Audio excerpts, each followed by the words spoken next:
Tuan Pengerusi, persengketaan di Gaza amat meremuk jiwa. Setiap hari kita dihujani dengan berita serta gambar-gambar yang amat menyedihkan di kaca TV maupun di media sosial yang menunjukkan keganasan yang dilakukan ke atas nyawa yang tidak berdosa, termasuk golongan warga tua, bayi dan kanak-kanak. Kehancuran dan bencana kemanusiaan yang tidak terhenti-henti sangat menyayat hati. Rasa pilu dan resah yang kita alami merupakan sifat fitrah yang mendorong kita untuk mahu terus melindungi golongan yang tertindas. Sebagai insan yang bersemangat pri kemanusiaan dan mempunyai belas ihsan, kita menolak segala bentuk kezaliman dan kekejaman. Bak kata pepatah, berat mata memandang, berat lagi bahu memikul. Tindak balas kenderaan Israel di Gaza telah melampaui batas. Kita juga prihatin terhadap kemungkinan serangan darat di Rafah yang akan memburukkan lagi keadaan ini. Singapura telah membuat kenyataan tentang pendirian kita terhadap persengketaan ini dengan jelas. Kita telah mengundi untuk menyokong dua resolusi Perhimpunan Agung Pertubuhan Bangsa-Bangsa Bersatu atau PBB pada Oktober dan Disember tahun lalu. Resolusi-resolusi tersebut telah mengutuk serangan terhadap orang awam dan menuntut supaya semua pihak mematuhi kewajipan mereka di bawah undang-undang antarabangsa, termasuk undang-undang kemanusiaan antarabangsa. Singapura juga telah menggesak gencatan senjata kemanusiaan supaya bantuan boleh disalurkan kepada orang awam di Gaza. Di sidang Menteri-Menteri Luar G20 di Brazil baru-baru ini, saya menekankan sekali lagi pendirian tegas negara kita. Israel perlu meningkatkan usaha untuk melindungi keselamatan dan keamanan orang awam yang kehilangan tempat tinggal. Hamas perlu membebaskan semua tebusan awam tanpa syarat dan dengan selamat. Kita mahu persengketaan ini bukan saja, kita tahu persengketaan ini bukan satu perkara yang mudah untuk diselesaikan. Ia amat rumit dan telah berlarutan berdekad-dekad lamanya. Ia bukan sesuatu yang bermula pada 7 Oktober. Untuk mencapai penyelesaian damai yang berpanjangan, Singapura percaya apa yang diperlukan ialah penyelesaian dua negara yang konsisten dengan resolusi Majlis Keselamatan PBB yang relevan dengan isu ini.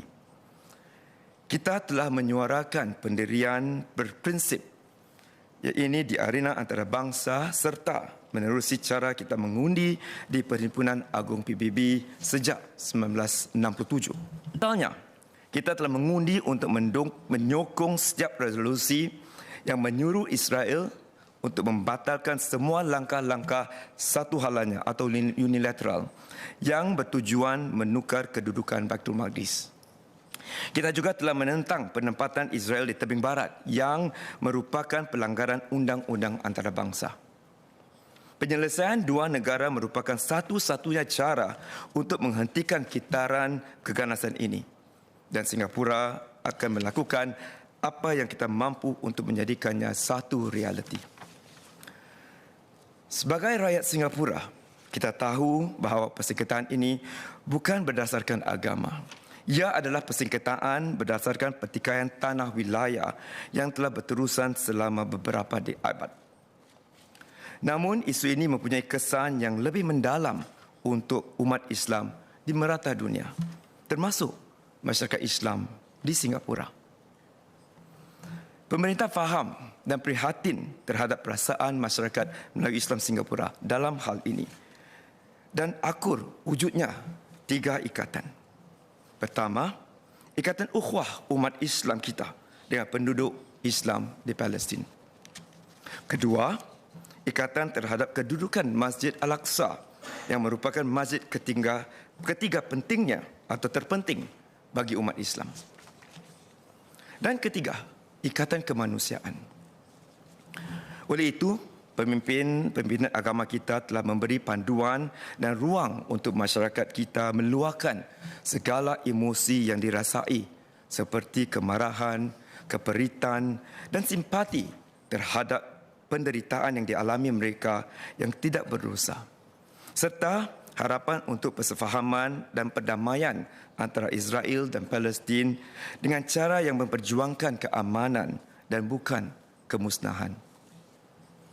Sebagai contoh, pejabat mufti telah mengeluarkan irsyad yang mengandungi nasihat mengenai pandangan Islam terhadap keganasan dari aksi kita sebagai orang yang beriman.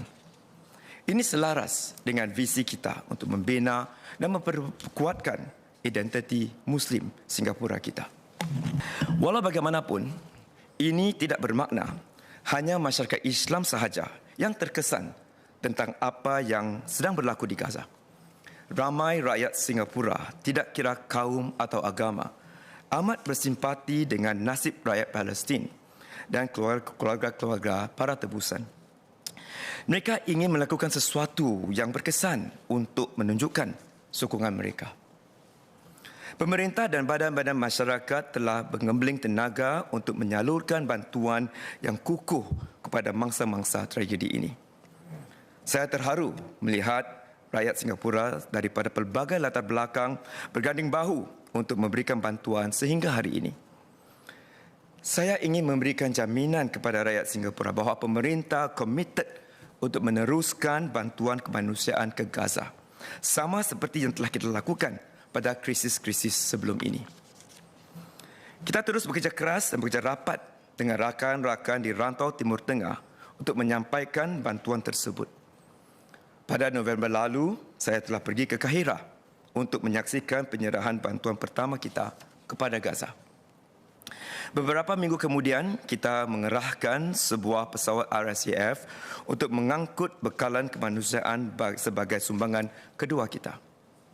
Menteri Vivian telah mengumumkan bahawa kita akan mendermakan sebagai bahagian ketiga bantuan untuk Gaza melalui Jordan tidak lama lagi. Pemerintah dan orang awam telah mengumpul lebih daripada 10 juta dolar Singapura untuk menyokong usaha-usaha bantuan di Gaza. Selain daripada bekalan, makanan serta ubat-ubatan, kita juga menghantar pasukan perubatan ke Mesir untuk merawat mangsa dari Gaza. Dalam jangka masa yang panjang, kita juga akan terus menyokong usaha membina keupayaan pihak berkuasa Palestin menerusi pakej bantuan teknikal yang dipertingkatkan atau ITAP bernilai 10 juta dolar Singapura. Dalam kita terus berusaha membantu mangsa-mangsa di Gaza, terdapat segelintir rakyat Singapura yang menyoal mengapa kita tidak boleh mengambil langkah yang lebih tegas terhadap Israel. Misalnya, mereka mahu kita memutuskan hubungan diplomatik dengan Israel. Isu ini berkaitan langsung dengan dasar luar negara kita. Seperti yang diterangkan Menteri Vivian tadi, apapun tindakan yang kita ambil harus berdasarkan kepentingan negara kita sendiri.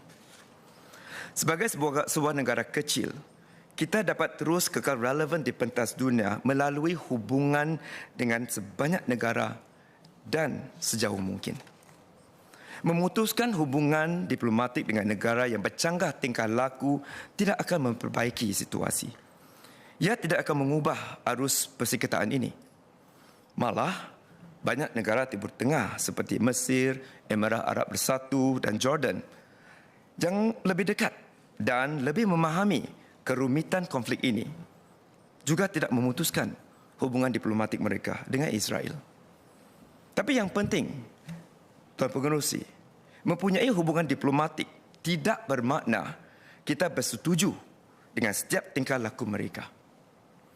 Kita menyuarakan ketidaksetujuan ini menerusi cara kita mengundi resolusi Perhimpunan Agung PBB berkaitan isu Palestin, seperti yang telah saya terangkan tadi. Tuan Pengerusi, kita mahu persengketaan ini berhenti secepat mungkin. Kita juga mahu kedamaian tercapai secepat mungkin supaya rakyat-rakyat kedua pihak dapat terus hidup dalam keadaan selamat dan aman. Tapi kita akur, perjalanan menuju kedamaian bukan mudah. Pada ketika ini, kedua-dua pihak tidak mempercayai antara satu sama lain. Dan politik dalaman masing-masing juga lebih merumitkan lagi isu ini kerana masing-masing mempunyai pihak yang berpendirian bercanggah. Walaupun ini bukan perbalahan kita telah menggesa kedua-dua pihak untuk mencari jalan penyelesaian dengan niat yang tulus. Dalam masa yang sama, kita harus terus prihatin supaya apa yang berlaku, walaupun jauh, tidak mengancam kestabilan, kerukunan dan keharmonian kaum yang kita alami di Singapura kita. Mr. Chairman, allow me to continue my speech in English. Today's fragmented world poses serious challenges for small states like us that depend on inclusion, openness, and a rules-based international architecture. But this does not mean that we do not have agency. We do. We can mitigate these concerns by enhancing our already strong ties with our web of partners and friends. This is not something that we are just doing now. This work of engagement, of making common cause, of forging mutual beneficial partnerships has been ongoing for years. Indeed, this is the DNA of MFA. I will first speak about our immediate region. Mr. Keith Chua, Mr. Don Wee, Ms. Joan Pereira, Mr. Vivian Nair, and Mr. Chong Ki Hyong have asked about our relations with Malaysia and Indonesia. The outlook is positive. Relations with Malaysia are in good shape. At the political level, contact is frequent. Around 30 Malaysian ministers and senior officials visited Singapore in 2023, including Prime Minister Anwar Ibrahim, who visited Singapore 3 times. To deepen mutual understanding and explore new areas of cooperation, our political office holders also engage at various state governments, including Penang, Johor, Selangor, Sarawak, and Pahang. I myself visited Kelantan and Terengganu in April 2023. Economic ties are equally robust. Malaysia was one of our top 3 trading partners last year, with bilateral trade hitting 123.6 billion Singapore dollars. This will increase as we find new ways to enhance cooperation and connectivity. For instance, we signed an MOU on the Johor-Singapore Special Economic Zone, or SEZ, last month. By 2026, the new Rapid Transit System Link, or RTS, will be operational, facilitating more cross-border interactions. Both the SEZ and RTS are testament to our extensive people-to-people ties. Similarly, our relationship with Indonesia has strengthened. High-level engagements have been regular, with both President Jokowi and Vice President Ma'ruf Amin visiting in 2023. We continue to build ties at the regional level. I had the chance to visit North Sumatra, Aceh, and the Riau Islands last year, where I met political religious leaders, businesses, and students. We have worked closely with President Joko Widodo's administration over the past decade. We signed and ratified the landmark expanded framework agreements, turning the page on a generation of long-standing bilateral issues. We are focusing on new areas of cooperation. For instance, we signed an MOU last year to set up the Singapore-Indonesia TechX program. When launched, the program will allow young tech professionals from Singapore and Indonesia to work in each other's countries and gain exposure. We made good progress in food security cooperation, with Singapore importing live chickens from the Riau Islands since May 2023. We thank President Jokowi for his efforts in deepening bilateral ties, and we look forward to engaging the incoming administration in the same positive way. There are complementarities between Singapore and Indonesia, so there is still much more that we can do together for mutual benefit. We can continue to explore cooperation at the central and regional levels in areas like education, human capital development, and emerging sectors like in energy and sustainability. Our special relationship with Brunei continues to grow. At the leadership level, ties are very close. DPM and Finance Minister Lawrence Wong co-led the 9th Young Leaders Program with His Royal Highness Crown Prince Haji Muhtadi Billah in Brunei in December 2023. President visited Brunei last month in his first state visit since taking office. In the same month, PM, SM Matthew, and Minister Vivian also attended Prince Abdul Martin's wedding. We are committed to deepening people-to-people ties through initiatives like the Brunei Darussalam Singapore Youth Education Scholarship Program and the MOU on strengthening civil service cooperation. We are celebrating the 40th anniversary of diplomatic ties with Brunei this year. The 4G leadership remains committed to maintaining this special relationship. We look forward to exploring more ways to advance our cooperation. These includes new and emerging areas like the green economy, renewable energy, food and medical supplies resilience, and digital connectivity. Mr. Wee and Mr. Nair asked about our relations with the rest of Southeast Asia. Our ties are on a good footing.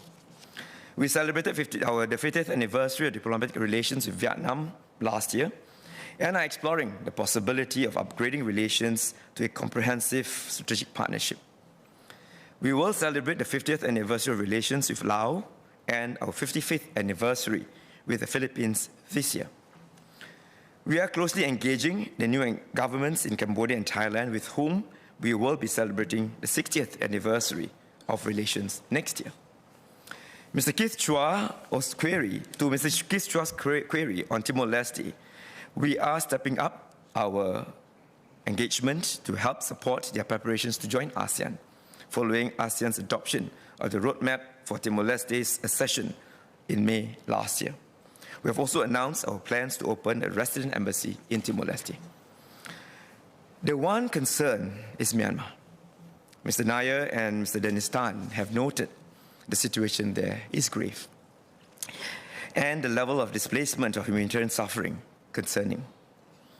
We will continue to support ASEAN's efforts to provide humanitarian assistance through the ASEAN Coordinating Center for Humanitarian Assistance on Disaster Management.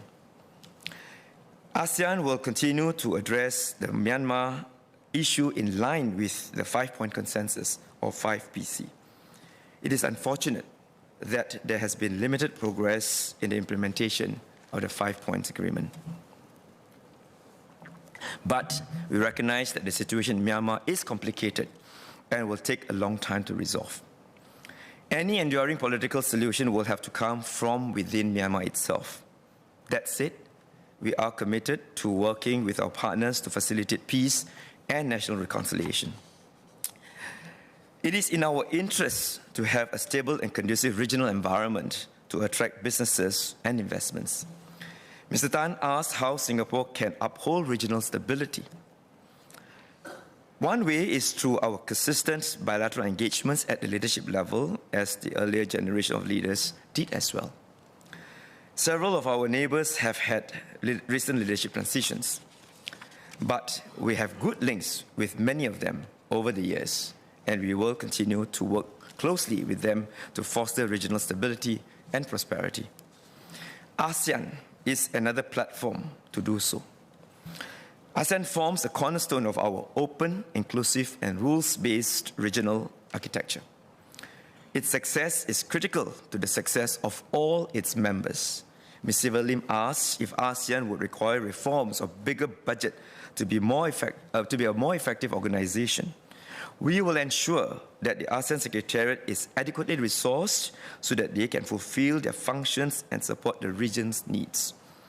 This is as ASEAN also takes steps to strengthen itself and introduce more effective work processes. Ms. Lim and Mr. Liang Eng-hwa have asked how ASEAN will be able to maintain its relevance in today's geopolitical environment. Indeed, ASEAN's centrality has become even more important in the face of intensifying intra-ASEAN challenges and major power rivalry.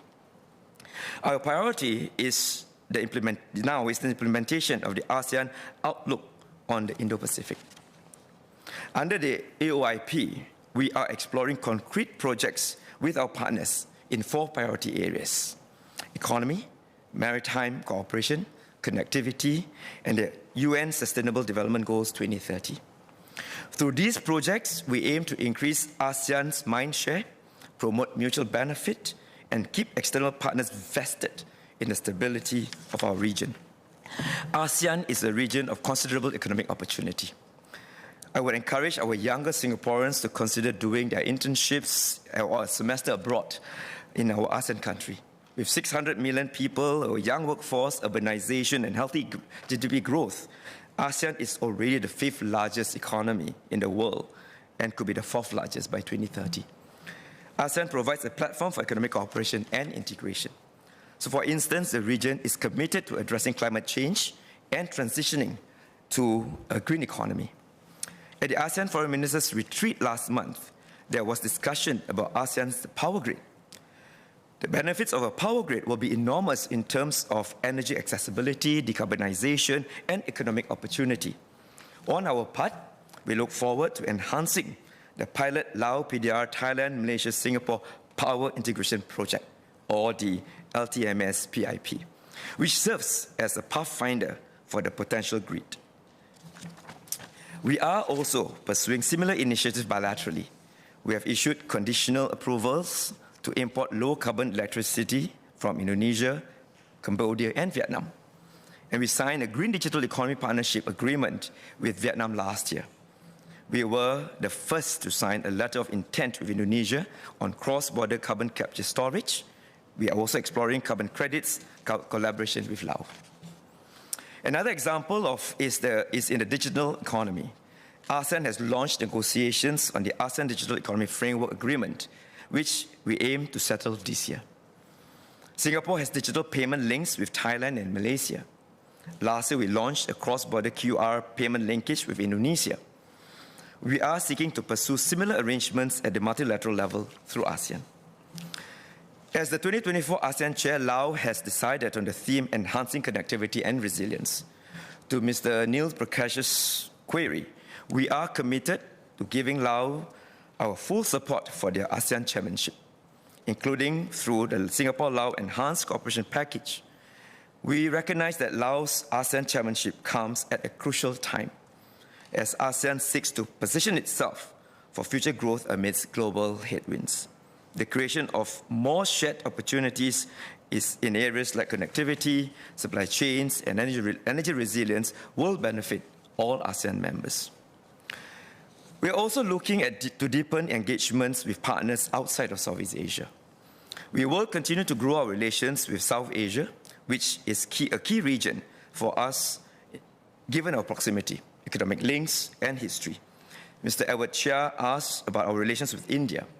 India is one of our key partners in Southeast Asia and a rising global economic power. We have had a slew of high-level engagements, especially during India's G20 presidency. Given our close people-to-people ties, we are keen to explore opportunities to promote knowledge sharing between Singapore and Indian youth through platforms like the Asia Ready Exposure Program or the ASEAN-India Exchange Program. We will also explore cooperation through the India-Singapore Ministerial Roundtable in areas like fintech, sustainability, and food and energy security. Mr. Neil's query on the Gulf states, we enjoy good ties with many of them and are seeking further collaboration in areas like trade and investment, digital governance, cybersecurity, and low-carbon energy. In the past year, we have had several high-level exchanges with Saudi Arabia, UAE, Qatar, Oman, Egypt, and Jordan.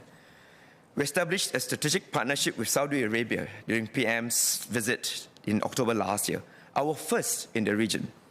This will provide an enhanced platform for us to deepen cooperation in mutually beneficial areas like human capital development and halal industry cooperation.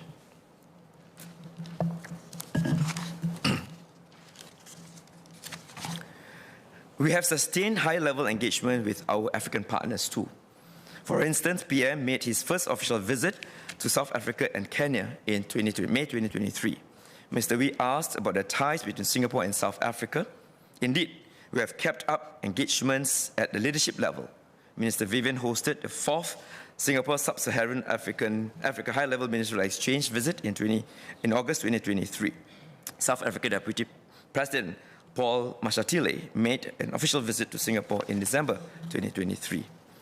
We will continue to bolster ties with our South African friends and African friends and look for ways to strengthen economic and people-to-people exchanges.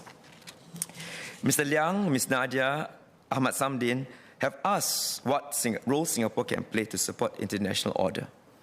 We can do so by remaining a staunch advocate for a rules-based multilateralism. Many other nations see us as a consistent and constructive player in the international stage, evident in the election results of our candidature in organizations like the International Civil Aviation, or ICAO, and the International Maritime Organization, or IMO. We will try to contribute to the shaping of global norms in positive ways.